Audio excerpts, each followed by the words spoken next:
বর্ণাঢ্য আয়োজনে মানারাত ইন্টারন্যাশনাল ইউনিভার্সিটিতে অনুষ্ঠিত পঞ্চম MIU মিডিয়া অলিম্পিয়াড 2025-এর পর্দা নেমেছে। শুক্রবার আশুলিয়ার স্থায়ী ক্যাম্পাসে গ্র্যান্ড ফিনালের মাধ্যমে মাসব্যাপী আয়োজনের সমাপ্তি হয়। সমাপনী অনুষ্ঠানে প্রধান অতিথি ছিলেন বিশ্ববিদ্যালয়ের ট্রেজারার ও সাবেক সচিব মোহাম্মদ মনিরুল ইসলাম। জার্নালিজম অ্যান্ড মিডিয়া স্টাডিজ বিভাগের প্রধান রফিকুজ্জামান রুবানের সভাপতিত্বে বিশেষ অতিথি হিসেবে বক্তব্য দেন সিনিয়র সহকারী প্রেস সচিব ফয়েজ আহমেদ ও UNDP বাংলাদেশের head of communications Mohammad Abdul Quayum. সারা দেশ থেকে 2000-এর বেশি শিক্ষার্থী নিবন্ধন করেন এই অলিম্পিয়াডে। বাছাই শেষে 3 শতাধিক প্রতিযোগী গ্র্যান্ড ফিনালে অংশ নেন। শেষে বিজয়ীদের হাতে নগদ অর্থ, স্মারক ও সনদ প্রদান করা হয়।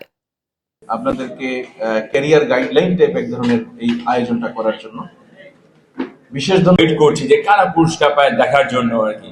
বাট যেহেতু কিছু বলতেই হবে, আমি সংক্ষেপে